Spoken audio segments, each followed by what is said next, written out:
Welcome to Career Tools. This week, Resilience in Your Career, Part 2. The questions this cast answers are: what is resilience? How does resilience relate to my career? And how do I build resilience? We're coming to Chicago, February 27th and 28th. We will be in Chicago. We're hosting an EMC and ECC, Effective Management and Communication.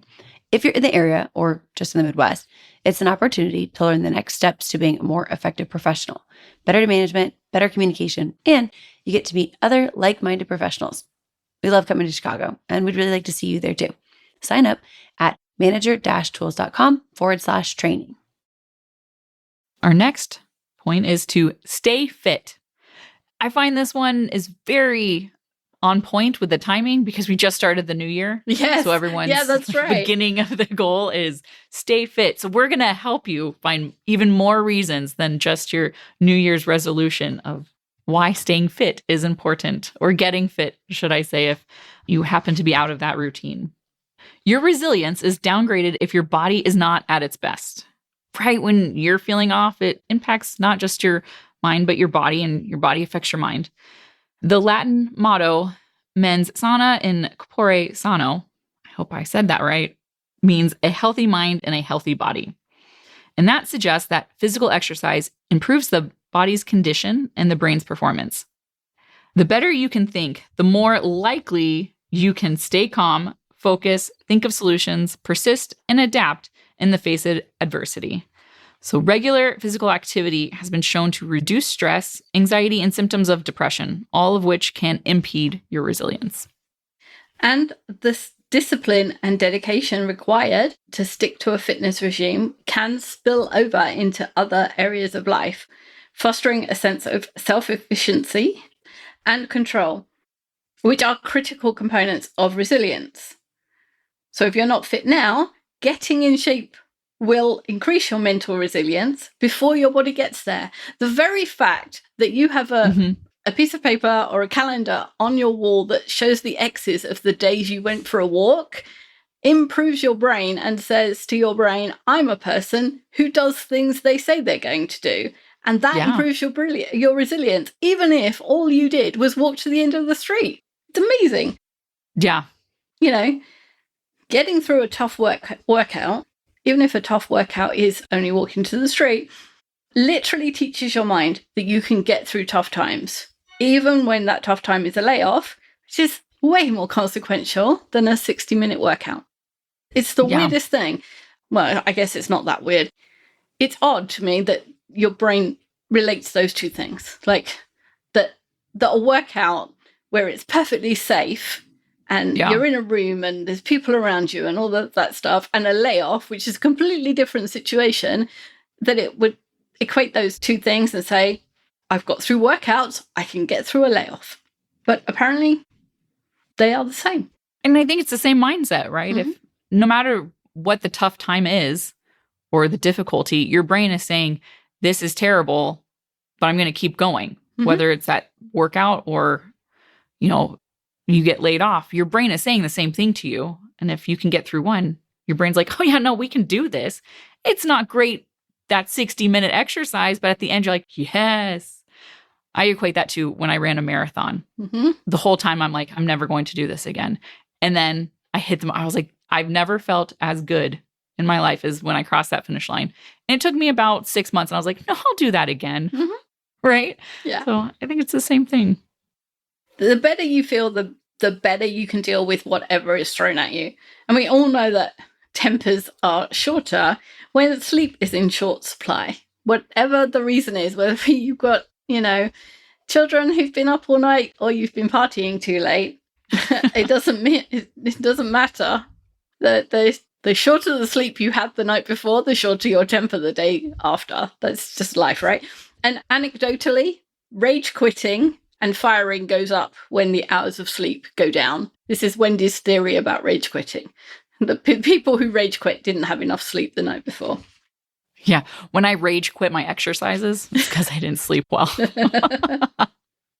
So physical health, mental health, emotional well-being are all connected, and neglecting any one of these can diminish your resilience. let's talk about how to analyze your responses and implement changes. You cannot increase your ability to weather difficult times if you do not evaluate your current actions and decide to make changes in the future, if that's applicable. No one wants to think about a difficult conversation like an argument with their boss. However, it's essential to take time to analyze the situation. So you want to ask yourself, could the situation have been approached differently? Even if your stance was justified, were there strategies for de-escalation or alternative solutions you could have tried and could try in the future? And asking yourselves these questions is not a sign of doubt, but a strategic tool for professional growth and a source of future resilience. And I was listening to a podcast, and I don't know who it was, this morning. It's the problem with listening to podcasts in the car. You can't see who it is, who was talking about journaling. And he was literally saying, all you have to do is write down what happened in a situation. And there's something about being remote from it. It's less, it's sort of like watching it on a TV screen. So you don't feel so close to the emotion. And it's easier for you to see what else you could have done or what part you played in it, and therefore see solutions.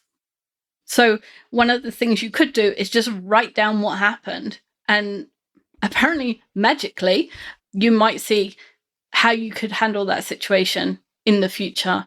Even if your boss does exactly the same thing, you might see, oh, he really, really does not like the word deadline. I'll use a different word. Yeah. Can shed a different light on it, really. Yeah. If you're just writing the facts down. I like that. Now, while the contemporary application of the term triggers in a professional setting may reflect an inappropriate crossover from the therapeutic language to the business domain, it can serve as a catalyst for introspection regarding one's behavior and responses.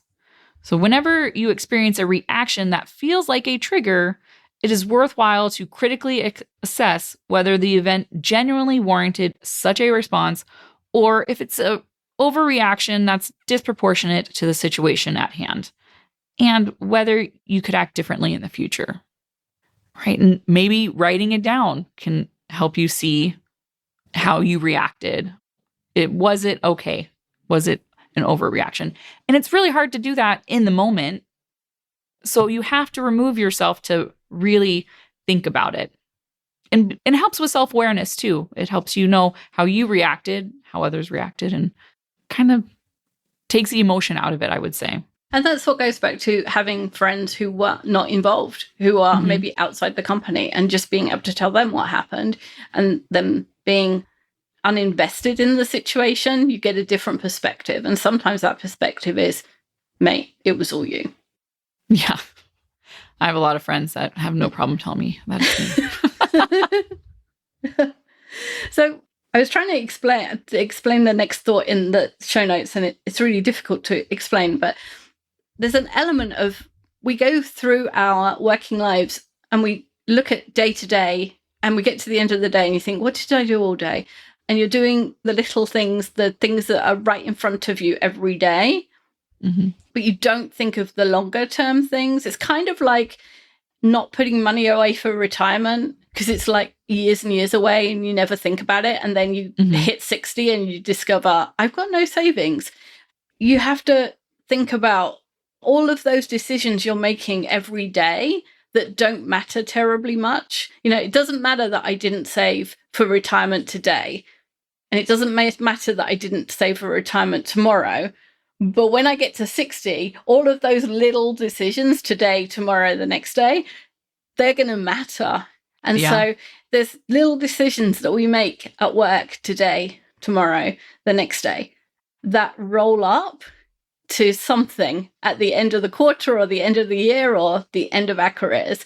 And those things, I think we rarely step back enough to think about them until we get to the moment of retirement and discover we've got no savings. So just stepping back and thinking, do I need to change something, will help us not get to those tough times. And when we do, have some strategies to get through them. Yeah. And, there's always those hints of what's coming, right? We get those little inklings. And then there's the point that we get to that we're like, oh, in hindsight, I should have done that differently. Or I should have seen that coming. Like, oh, the signs were there and I didn't see it because I never stepped back and looked. Yeah. Or you're just not paying attention to those things, maybe the first time. But if you can look back, become more aware of what you did in that situation, that's going to help you the next time all those inklings or things you're like, oh no, I've been here before. So let's not do that buildup again. So if you can see it coming, you can be prepared. And we have the guidance on how to spot like those layoffs that are coming, for example. Don't forget that you have a history of positive responses too. So even though we've talked a little bit about those negative, know that you've responded in positive ways too. Right? When you're looking back, think of the positives that you've done, or ask that relationship friend about the positives that we talked about earlier. Right. I mean, I used to go to an office where there were a bunch of offices, and there was a therapist next to the office that I was going to, and she had a sign outside that said, "You have successfully," something like, "You've successfully conquered 99% of the days of your life so far." Yeah, you've got through all 99% of every day until today. You've got through the day. So, yeah, consider yourself successful, which is true. You have successfully met the challenges in your career to today. So you have a repository of resilience. Every instance where you have overcome a difficulty is a testament to your capacity to endure and thrive. So you can document these experiences and these strategies that lead to success and use them for future challenges. And when I say document, I don't mean, get a file folder and, start color coding them and having, a Dewey Decimal System for a whole library. Exactly. Zettelkasten. You don't need that. But just keep the email that reminds you what you did in a folder somewhere, or make a note on your phone if that's where you keep important things to you. Wherever you keep things that you want to be reminded of at certain times, keep it there. It doesn't need to be something formal. It just needs to be in your wherever you look when you need a pick-me-up place. That's where. I have a friend, she always takes on these workout challenges, and she prints it out, the workout, she crosses it off, and then she pins it up in the same spot. So there's probably 25 different pieces of paper. It doesn't take up much space, but she's like, no, I completed this. I did the workout. And she gives herself credit, and it's in her little workout area. It always puts me to shame because I go over there. I was like, ooh, I should probably work out more. But it's her helpful reminder of, it's nothing fancy. She marked off the boxes and it's right there. So she knows that if it's a hard workout that day, that she's already done it hundreds of times before. Yeah. All those little pieces of paper. I like that. Yeah, and all those skills and strengths that you've demonstrated are not isolated victories. They're part of your professional repertoire, ready to be applied to the current tests and the future ones. How can you practice interviewing candidates without having a job vacancy? Use the Video Effective Hiring Manager course. Newly re-recorded by Kate and myself, it has practice for the creation of job descriptions, taking notes, and even interjecting while a candidate is speaking. Practice in private and make better decisions in public. Visit us online at manager-tools.com/products today. Next, we're going to set realistic expectations. The refrain for the end of 2023 seemed to be, in this economy. Every sentence ended in this economy. So, for example, it's unrealistic to expect that you'll get a 5% raise in this economy. Although, as a side note, don't let the fact that there are layoffs persuade you that no one in any of those companies is getting a raise. The two are generally unconnected. However, if you had a great 2023 and you're not getting a raise in this economy, you might be able to negotiate for a non-monetary increase, such as more time off or more flexibility in hours or work location. Most companies are shaped like pyramids, with fewer vice presidents than there are directors, and fewer directors than there are managers. Now, as a manager, that means your ambition to be vice president may not be realistic based on the numbers alone or the available positions. That doesn't mean you can't be a great director or even a great manager. So giving up and coasting in your current role or fighting and clawing for the top are not the only two options that you have when it comes to your career growth. And dealing with the disappointment of the realization that we'll never be all the things we imagined is part of life. The midlife crisis part of life. And it's part of corporate midlife crisis to realize that we can't all be CEO. Yeah. But remember, though, that grit was defined as passion and perseverance for long-term goals of personal significance. And there's nothing that says that you can't have passion for being a manager or even an individual contributor, passion for whatever it is that you do. There's plenty of people who love working directly with customers. Yeah. And are quite happy doing that every single day. And if that's what you love, then do that. You don't need to be CEO. That's why it's a personal goal. Exactly. Not the expectations of others. And now we're going to address problems within your influence. There are problems that you can solve or which you can have an effect. Those are in your circle of influence. So work on those. Macro problems like the world economy or what products our competitors are releasing in our circle of concern, we can worry about them, but we can't affect them. As Mark says, worrying is like a rocking chair. It gives you something to do, but doesn't get you anywhere. I also like to think of all those times in my life where I'm like, oh, I worried for nothing. Mm-hmm. Right? You look back and you're like, oh, I blew that way out of proportion. I worried about things that weren't even close. And that's so much wasted energy. Mm-hmm. Yes. And that circle of influence model comes from Stephen Covey's book, The 7 Habits of Highly Effective People. I don't know if it came from anywhere before that, but it's certainly in that book. And Covey points out we can only react to the problems in a circle of concern. So our competitor is in the circle of concern, and we can only react after they've done something. Mm-hmm. We can't proactively do something because we don't know what they're going to do. In the circle of influence, you can be proactive. So problems like a difficult subject that you want to talk about with your boss, you can proactively bring up that discussion because it's within your circle of influence.